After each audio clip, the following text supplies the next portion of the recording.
Hello there, my name is Martin Henley. This is the Effective Marketing Content Extravaganza. And if you're new here, you won't yet know that I'm on a mission to give you everything you need to be more successful in your business. So, if you haven't taken the time to like, share, subscribe, comment, all of those good things, you should do it now, because if you are interested to be more successful in your business, you should eventually find everything you need right here. So what we do here is we bring in anyone we can find with experience that's going to be useful to you if you want to be more successful in your business. We review the very best and the very worst of marketing content on the internet. And every other week we bring in Melanie Farmer, the concierge of co-creation at Crazy Might Work. And we bring you the news and we speculate wildly about what that marketing news might mean to you in your life, in your business. Good morning, Melanie Farmer. Good morning. Great to be here on this lovely sunny day. Here I am coming to you live from Sydney. Fantastic. And you are coming into summer, are you there? So that's nice. Is it spring? Yeah, actually that's true. Summer. Summer, which is a great time to be planning holidays and so forth. So we're a beach Christmas lined up, which is very much what happens in December, January. Nothing more Australian than a beach holiday and seafood and all that. Yes, Christmas is weird in the Southern Hemisphere, though. That's my experience. It's too weird if it's not cold and maybe snowing and maybe, I don't know, I just find it weird. We're here to talk about the news, but before we do that, we like to have a little brag. Is there something you'd like to brag about? Yeah, I'm going to go round and brag that I bought a new car, which has nothing to do with marketing, but I'm super excited about it, and I'm going to tell everyone who will listen. Fantastic. Well, you were talking about buying the new car the last time we spoke, so that's good. Congratulations. Yeah. You were marketed too. Has something to do with marketing. Everything has something to do with marketing, Melanie Farmer. Well, I will tell you this. I bought, and I'm going to name them Toyota because the service was unbelievable. It's a hybrid, and so it's an SUV, so it's four-wheel drive off-roading vehicle, but it uses less fuel than even the smallest car on the market. Fantastic. So I feel really happy about not using petrol. So it's averaging 4 litres per 100 kilometres. So effectively you can drive 700 kilometres or 1,000 miles on one tank. Wow, that's cool. And you might need to do that if you're in Australia because everything's so freaking far away. That is true. That is just round the corner, if we're honest. So, yes, but I feel better about it, driving a car like that. But it's so funny because you can talk to the car, you can change the wake words. Instead of saying, hey Toyota, you can say, hey, really rude word if you want. You can have it respond and call you Her Majesty or whatever you want. So you start having this unhealthy relationship with your car. So let's see what happens. But fantastic. Well, so far it's my friend. Excellent. Well, relationships is definitely marketing as well. I also bought something. I bought a pair of glasses. These are the glasses that I am most happy with that I have ever owned. Oh, nice. The cool thing about these glasses is I've needed reading glasses for a little while, like a really little while. Like my eyes were pretty good up until about 6 months ago. So I got some reading glasses. These are like a meter. This is like the screen. So now my screen is in perfect resolution when I look at my screen. So I'm really excited about those, and I really like the frames, and they are 100% fake Adidas glasses frames. So I'm pleased with those. Really pleased with those. Nothing like being able to see. Well done. There's nothing like being able to see. Definitely, 100%. Okay, super cool. So we're here to talk about the news. We're going to try and do this in 40 minutes. I'm a little bit concerned. I don't actually know where my phone is right now. It's on my motorbike. That's where it is.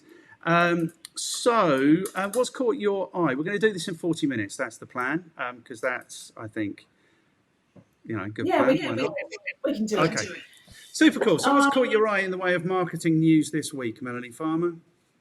I guess finally Musk bought Twitter, and there's 5,000 stories about what people think about Musk finally buying Twitter. My interest is his backflip on advertising, and it's going to be interesting. The second story is David Attenborough and the BBC, and the use of very, very famous people and amazing content in driving brand and all of that, but they kind of got it right, the BBC, in their recent Frozen Planet stats, and I just love how they're able to analyse every second of that show as to which piece is the most jaw-dropping moments. Fantastic. Content stuff, and then Coca-Cola, who are just organically growing 10 to 15% next year, even if they do nothing, but how they are just growing. So I think that's kind of a very interesting. What is going on with Coca-Cola? How much more could they grow? I mean, it is. Do we need more sugar? I don't know. I don't think so.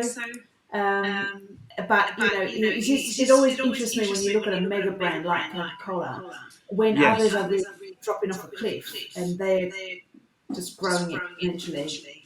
Okay, good. Well, I think the answer might be in the headline. We'll get to the headline, but the headline is Coca-Cola significantly ups marketing spend in preparation for dynamic 2023. So that might be confirmation of what we both know, which is investing in marketing effectively will bring you success. It's simple like that. Okay, good. What have I got? I've just hidden my thing. I've got also Elon Musk. So I think, we've been kind of charting this story for a few months. So that's cool that we're there and all the millions of things that are going on around that. I've got a little update on Apple basically edging the rug away from Facebook and Google. And then the last thing I've got is the Marketoonist. Are you familiar with the Marketoonist? He has been creating market cartoons for 20 years now. So I think that's like a nice feel-good thing for us to end on. Awesome. Yes. Okay, good. So here we are. Let's go to the beginning one. Exclusive. Twitter is losing its most active users. That's something else. Here's the original story. We are running an ad here for Marketing Week to go and subscribe to Marketing Week. So if you want to do that, I think that's a good idea. Musk's acquisition of Twitter comes as Meta, Google and Snap all report a slowdown in their advertising businesses with demand waning due to the difficult macroeconomic environment. So, what do you want to say about this? It sounds like the animals in your neighbourhood have a lot to say about it. Yes. And I probably agree with them. I think what's interesting is how lots of organisations... Let me go and close the door for a second, because he's... All right. That's Pico. He's actually our dog, but he's been an outside dog his whole life. But because he's so old now, just in the last 2 weeks, he's been allowed in the house. And he actually makes it all the way upstairs now and out onto my balcony, which means it's really loud. If anything happens in the street, he's going to bark up about it. There you go. So I think there was something in this story about ad spend dropping. So I really, for me, I think it's just interesting that it signals that basically Musk tweeted about how advertising is not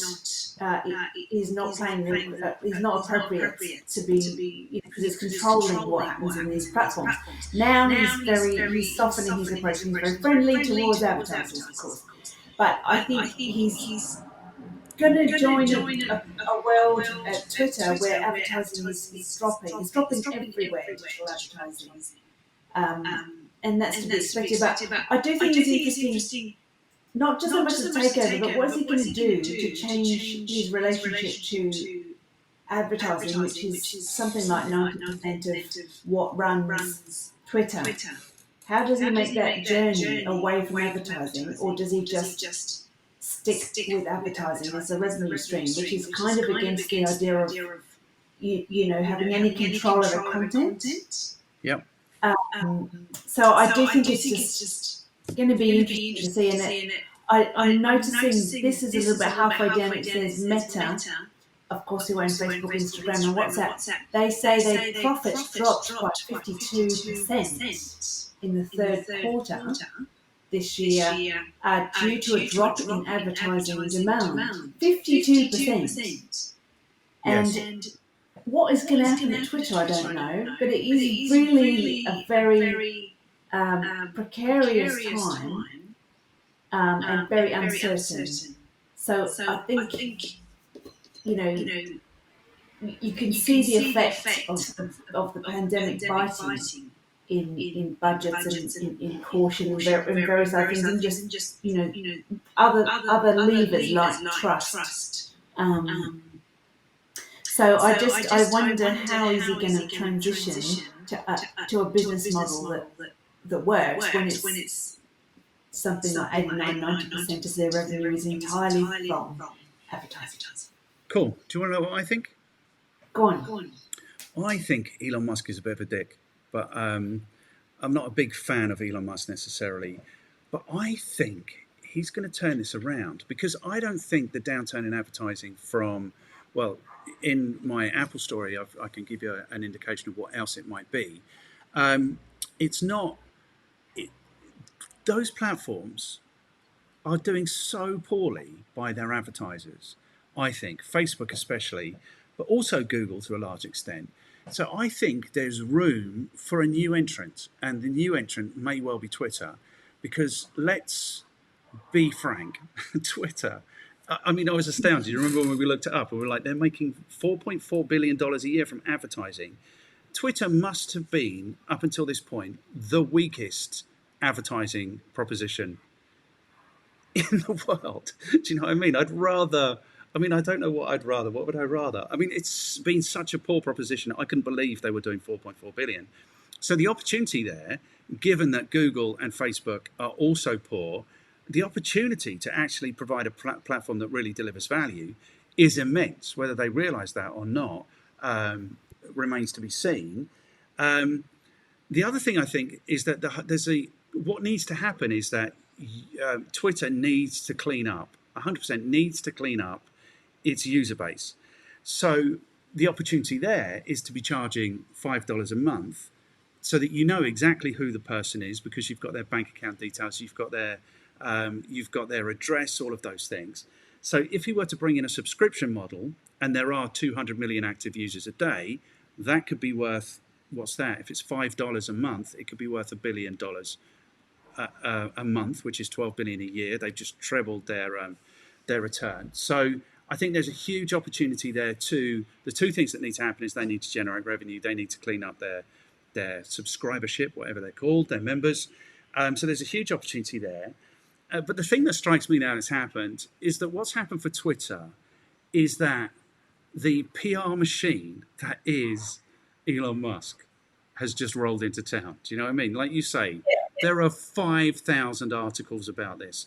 Like and they're not even the same. Like him marching in with the sink, him firing the CEO on the first day. There's a huge backlash. There were something like 5,000 Twitter trolls put out 5,000 posts about 50,000 posts, 50,000 tweets from 300 accounts. You know, this is what businesses need. Well, what businesses need is this injection of energy. The insight that I think, weirdly, I don't approve of everything Elon Musk does, but he does have a knack of getting things working. He's talking about making this an entire digital eco space, you know what I mean, where it does much more than just be this thing. So, and we have to remember that he gave PayPal to the world. You know, he gave the world its first online payment system. So he has been historically capable of this. I am weirdly excited about the fact that he's actually done this deal. I'm confused because it was supposed to be 44 billion and now it's 68 billion. It was supposed to be 44 billion when it was worth 44 billion, and then he materially affected the value and it came down dramatically, and he was still going to pay 44 billion. Now he's paid 68 billion. That's beyond my tiny mind. I am weirdly excited that there might actually be a digital platform that works for users, advertisers, and hopefully for Elon Musk. I kind of am a little bit in awe and a little bit in love with the way it's kind of panning out, because, and what I like is that the first thing he did was speak to the advertisers and say, look, we can't have this going on, you know. So he knows where his bread is buttered. You know, he knows that he has to deliver a service for them. But I think the opportunity to do that, given that Twitter has been so poor, is vast, and I hope he realizes it, because it would be really nice for me to be able to talk to groups and teams and customers about, you know, here's a really strong advertising proposition, you know. So we kind of know what it will look like. It will look something like what Google looks like, what Google PPC looks like when it's working really well, and it will look something like what Facebook looked like when it was working really well, and it will look like something like TikTok looks like now, which is working really well. So I'm weirdly excited. Well, you know what I'm interested in is what are the rest of the world going to be doing in response? Because he's coming in with the secret sauce, which is being Elon Musk, and doing whatever he does, and then all these others who are sort of falling off a cliff and not serving their customers. I'm interested to see whether the world changes. Like, if you look at the journey, not saying it was entirely him, but Tesla championing electric cars, and now every car's hybrid or electric. Like, the many massive car manufacturers are no longer making petrol-only cars. But that really happened pretty fast, like a decade is pretty fast to completely change the system to do that. So is that the journey for the digital space? I hope so. I hope there's a change, because it is offensive right now how things are. Yes, yes. And it really is, I think. You know that Tesla is the most valuable automotive brand in the world. Like, it doesn't have Toyota's volume, it doesn't have Mercedes prestige, it doesn't have BMW's, whatever it is, BMW's. It's got none of this stuff. All it has is the brand, which has been generated basically from an embarrassingly small marketing spend. It's basically the PR machine that is Elon Musk that has created that brand, the most valuable automotive brand in the world. So I am, because I don't know if you remember, but 2 weeks ago we touched on this again, and I told you I was completely bored of it and stuff. Well, interestingly, I'm not anymore. I'm really quite excited. So I think, yeah, it's exciting news. Hopefully, if he can make it good, and I don't think his products necessarily are good. I don't think Teslas are good. I've not owned one. I don't know, but I've seen reports where it's not good. I don't think putting cars in space is really good. I don't really like the SpaceX thing. So I don't think everything he does is good, but he has a real opportunity here to do something really good with Twitter. And I really hope he does, because that would be amazing. Because I don't think we'd be in recession or in downturn or whatever we are now if these platforms have the power to give businesses everything they need, which is customers in a really cost-effective way. And if we look at Facebook or Meta, whatever we're calling it now, like, their shares are going through the floor, and they've lost 10 billion. They've lost 10 billion a year on something else. They've lost how many tens of billions already on this metaverse, Jabe. Like, the investors are telling him, behave yourself, get back in your lane, and he's just refusing to do it. Do you know what I mean? It's like, what I think? Facebook was the most amazing advertising platform, and they completely screwed it. They completely screwed it. So, yeah, I really hope he does well. And perhaps he'll do it by listening rather than talking. That would be a good idea, because we think the answer is listening, don't we? We do. Okay, super cool. So that's Elon Musk. How are we doing? Did we do that in 8 or 9 minutes? I think we did. I think, like, my choice for the next story will be this Coca-Cola thing. So what's going on? Like, I can't afford to give Marketing Week £455 to make this banner go away, so we're just going to have to put up with it. So what's this about, Melanie Farmer?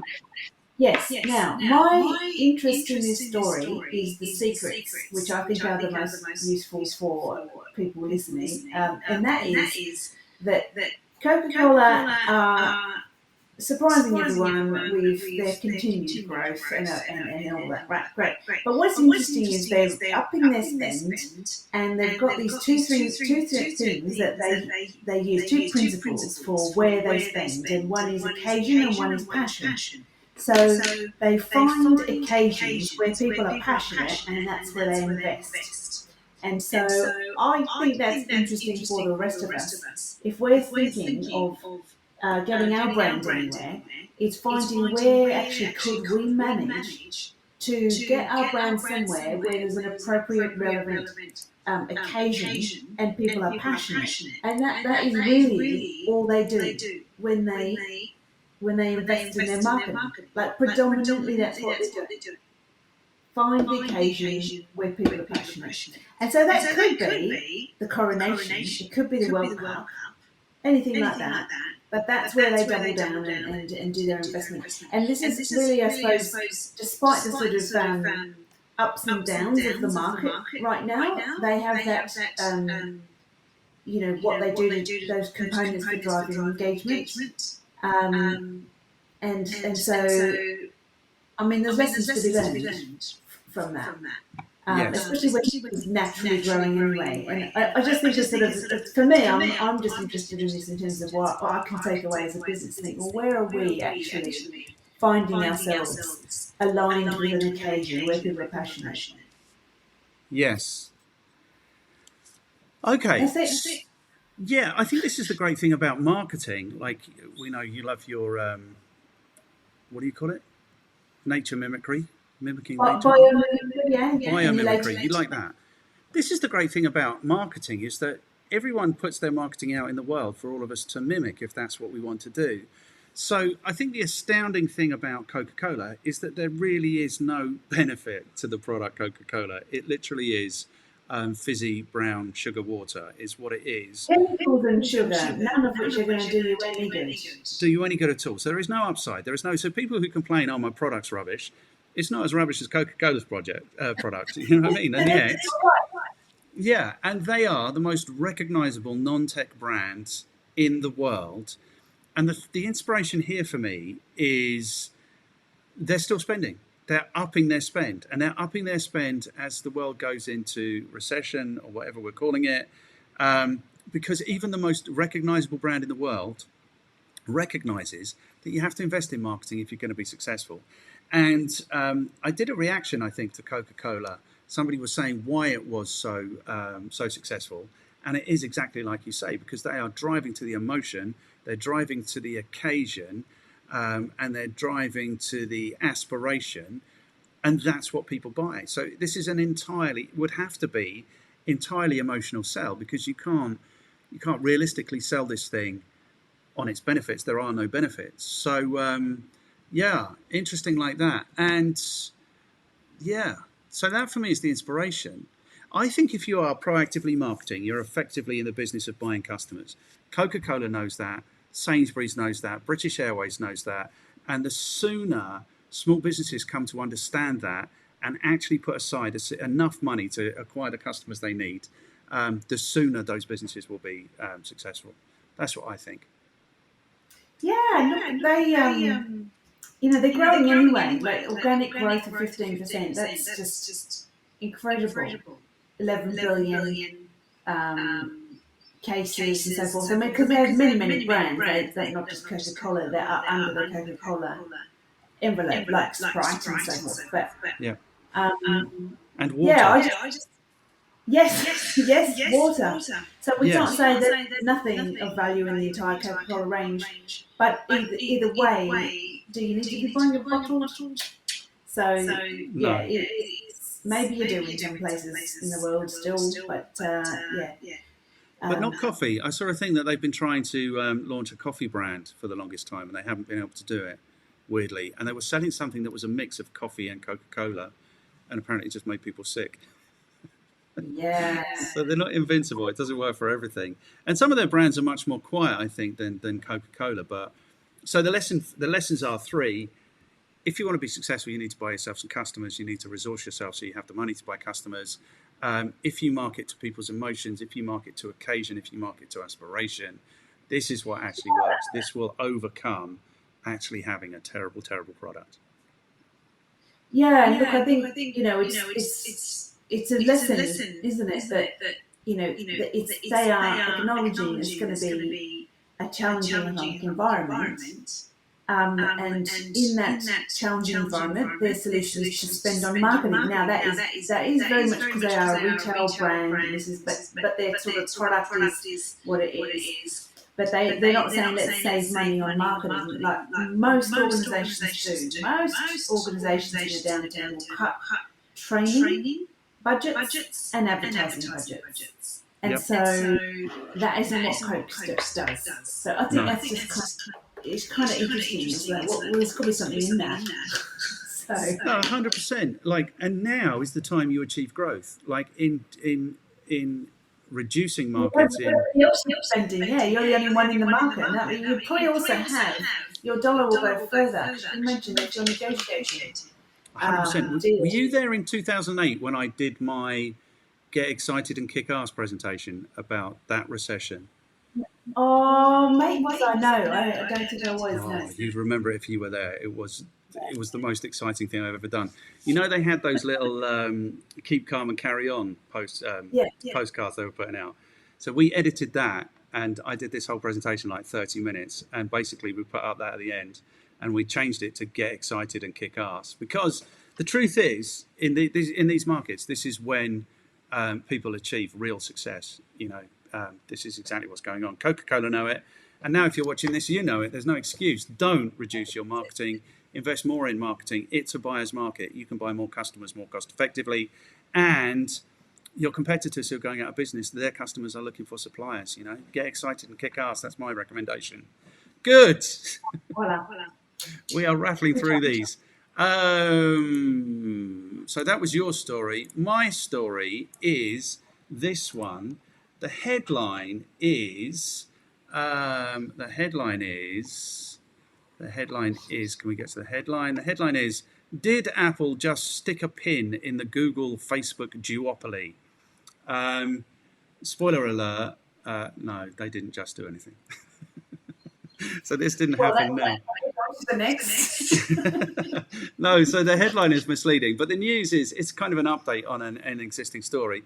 So did they, walled gardens like Facebook, Google have dominated digital advertising, etc., estimates as recently as 2017, Google and Facebook managed as much as 73% of all digital advertising, while also capturing as much as 83% of the growth.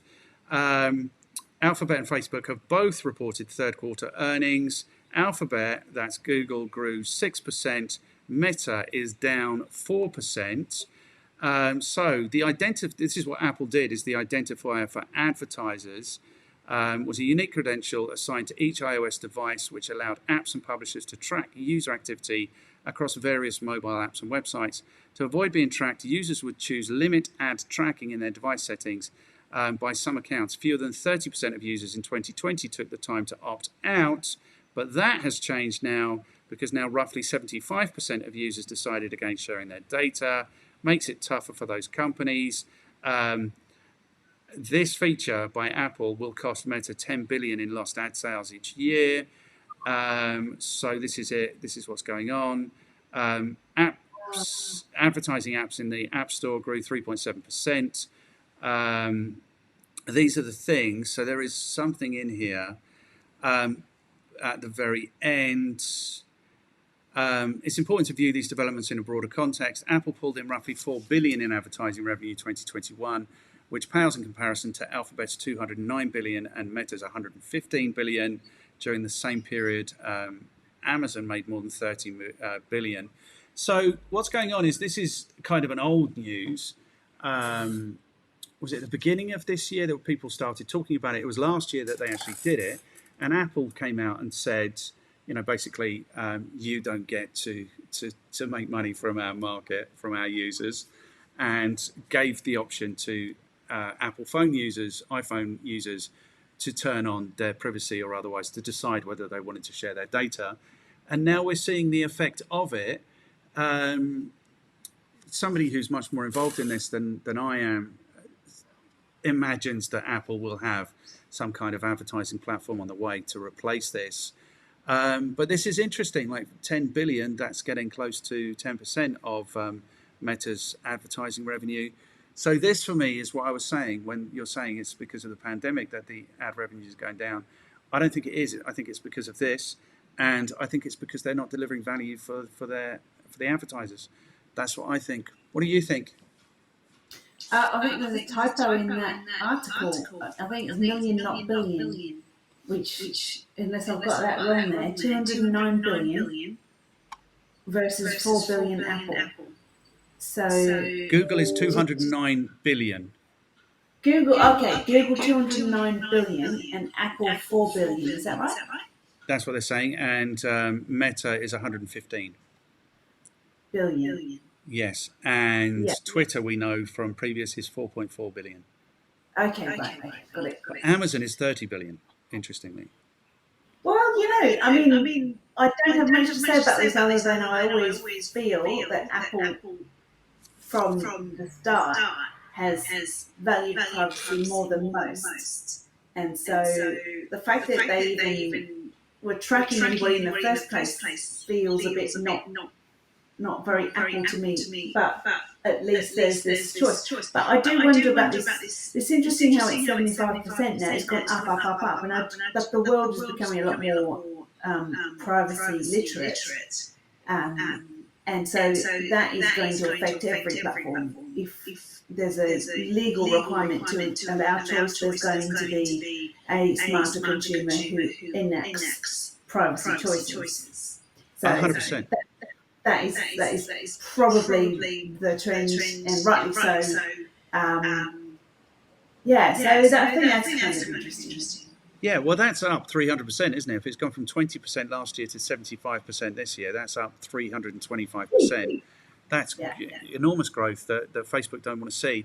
But I think the interesting thing about this is it's definitely Apple versus Facebook right now. Google doesn't suffer the same way in terms of privacy on iOS devices. So it is essentially, I think, Apple really damaging Facebook. Maybe Google's in their sights for the future, but not right now. And it will be interesting. I don't know. Elon Musk is mates. He's mates with Google, isn't he? I wonder if he's mates with the Apple people. So maybe there's some opportunity there. Do you know what I mean? It's interesting. It's interesting times. Cool. So that's an update on that story that we've kind of tracked since it was announced that it was happening. So that's interesting. Cool. So we go to story. We're on 31 minutes. We are smashing this today, Melanie Farmer. So this is BBC. What is this about? The Power of Attenborough. BBC earns most creatively effective cinema ad of August. What's this about, Melanie Farmer? Yeah, look, I think it's interesting to sort of.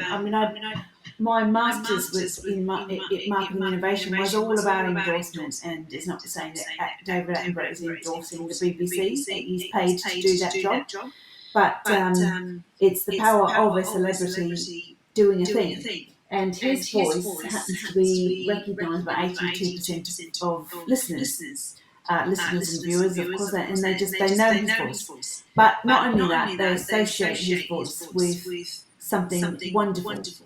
And but what I like about this story is also how they're able to map second by second how the feel-good factor of watching their show. So they've got all these just kind of fun, interesting tracking stuff going on with participants, and they can observe literally when their jaws are dropping second by second throughout the program. And of course they're talking about what we want to do is create incredible content. What I particularly like about this whole thing is the I guess the production values that were upheld in producing something good, and versus a bot making an article that people are making decisions about, but it's terrible content. So I love that they've actually invested in producing this wonderful program with incredible cinematography, a very well-practiced voiceover person who now can't perhaps travel as much as he could do in the early days, but yeah. So, but it is all about finding your voice as a brand, and there's nothing that says BBC more than they I like what they're doing there. And it's a really big iPlayer. That BBC iPlayer is the brand that is benefiting the most from that international platform. Brilliant. Okay, cool. And what I like about it is they're listening, aren't they? They're actually producing something that people really want and actually responding to what's going on. Yeah, I really like that. They're investing, just like Coca-Cola are, versus making cuts. They understand what their viewers want. They understand what's going to generate interest, attention, engagement. and they're investing in good production values. So yeah, well done. Excellent. And what was the advert for? So the award was actually the most likely to drive long and short-term impact. People need to send us money so we can spend this 455 to get rid of this banner. That would be really good. Is this the ad? Enter a world of ice.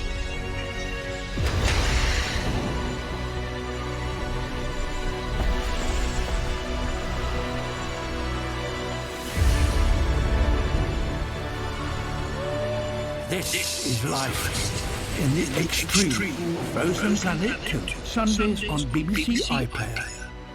Oh, it's so good, isn't it? It's so good. Like, and you're also saying what has changed since the last time he did effectively Frozen Planet 1. And so it's heart-wrenching, but also incredibly inspiring. So I think, people are left with some hope about what we're doing. But it's also, it's nicely done. Yes, really nicely done. Okay, super cool. Another great story, which brings us then to our last story. We are on 36 minutes and 20 seconds. So we are literally 3 minutes and 40 seconds away from achieving our goal of doing this in 40 minutes. This is interesting. I mean, it's not really news, but it is a thing. This much I learned, the Marketoonist on 20 years with an accidental alter ego. This much I learned is, I think, his podcast now. This is a guy, Tom Fishburne, and he's been doing this since October 2002. And he produces, let me give you an idea of these cartoons. It's just these little things. So maybe we should test it some more before we're confident enough to make a decision.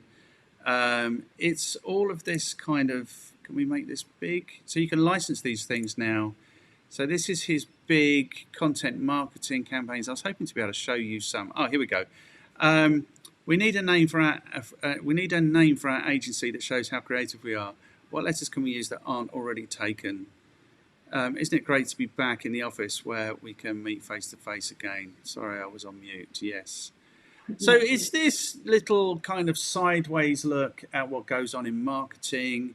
It's been going on for 20 years. So you can imagine it's really quite a nice kind of sideways, kind of sardonic look at the evolution of marketing over the last 20 years. It's been ridiculous. There's probably, I wonder if you could do it. I wonder if you could access his cartoons kind of chronologically and talk about, like, this is a commentary on what's gone on. So I remember 2006, 2007, when he was already 4 or 5 years in and the social media thing was happening. We used to put out one of his cartoons every week. I think he puts out one a week, I'm not sure. But I just emailed him and just said, look, mate, do you mind? I really like your cartoons. Do you mind if we do this? And he was like, oh, that'd be really cool if you could do that, if you could credit me. So obviously he was much earlier in his journey. But now, Marketing Week are celebrating that he's done this now for 20 years. So I think that's encouraging. Is it encouraging? Like, could you do that now in 2022? Could you start something like this now and maybe be doing it 20 years later? I don't know. What's encouraging about this is, like, it's clearly just, this is like a one-man show, but it has, I don't know how much of the 20 years it sustained him for, but hopefully it's sustaining him now. Do you know what I mean? He was just a marketing guy and he just came up with this thing and he just did it for 20 years and will probably continue to do it. I like the storytelling aspect of it because he's capturing the sentiment of a whole theme Yes. in pictures and in the story. He's created characters and so on.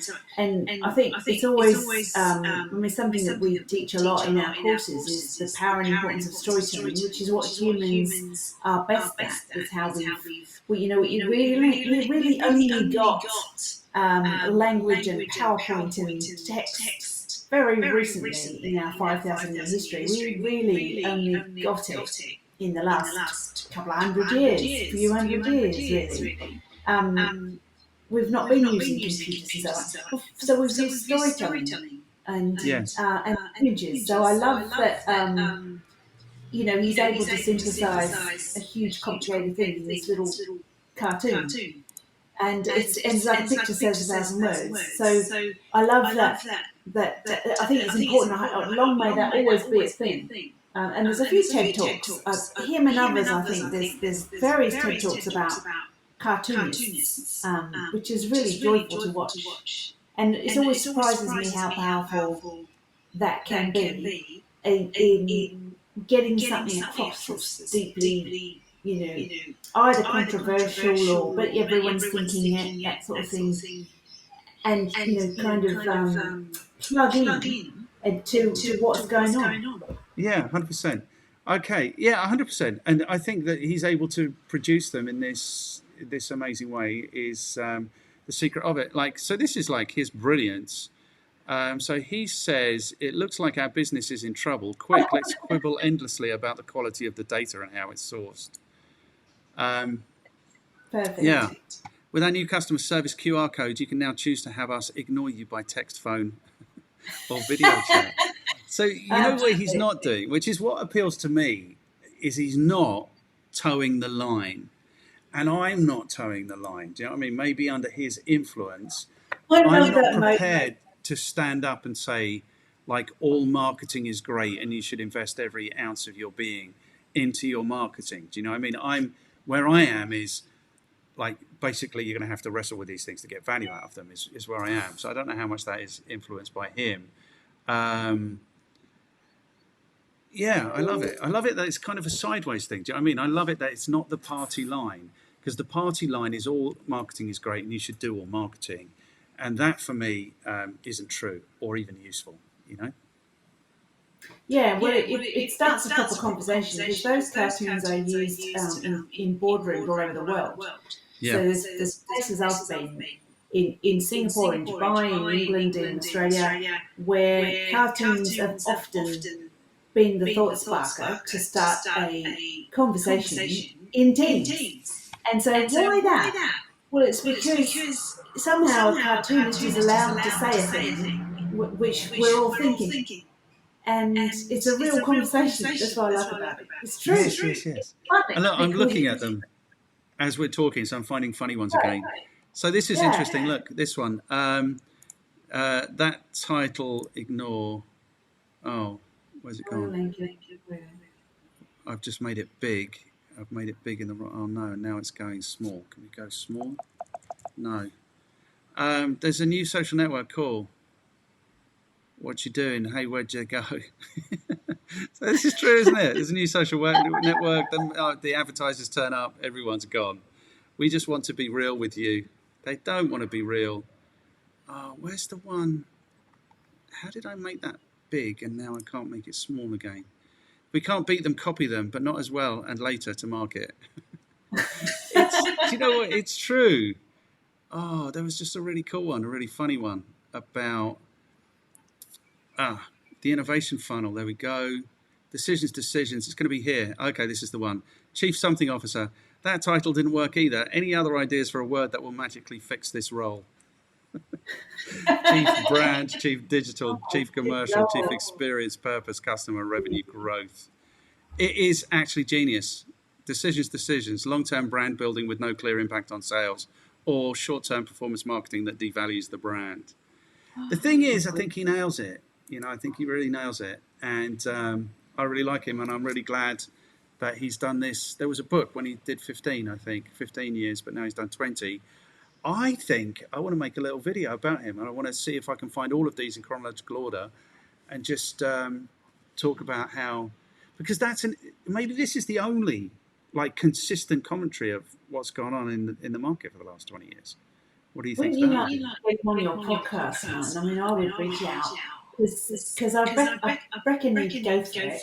And, because under the banner of storytelling and marketing, he's got a consistent brand all that time. Yes. And it's storytelling that we all need to get better at. And how does he do it? How does he know what's a good and what's a bad story in one box? How does he do that? So that's got to be some insights from that. I mean, I'd love to read into that. 100%. But I haven't reached out to anyone for the podcast for about a year. Like it's a year since I thought, I'd like to talk to that person, but maybe he would be the exception. We're coming up for the 100th episode, I think. We've got 78 published. We've got another 10 ready to go, so we're on 88. Warren Knight, who's the most elusive person, because he came immediately and said he wanted to do it and then hasn't done it for like a year. I've kind of hung that carrot. But maybe Tom Fishburne is the man, the Marketoonist. Be so good. Love to hear that conversation. Anyway, how did we do? How our time? We have been on this 45 minutes and 29 seconds, but I think we spent the first minute boasting. I'm going to put this down as a win. I'll take it. I agree. We're brilliant. Well done. And useful and interesting. And I love it. What a nice end on high. Excellent. Excellent. Okay, super cool. Well, we might need to do this a couple of days earlier next time because I'm traveling and working in 2 weeks. So I will put something in your diary and you can accept it or otherwise. Nice. Okay, super cool. But whatever happens, we will have something for people 2 weeks today. There will be some marketing news here. Awesome. Excellent. Right, Thanks so much. cool. Great today. You're an absolute legend. Thank you, Melanie Farmer. I'll see you in a couple of weeks. Okay, cool. Bye. Bye.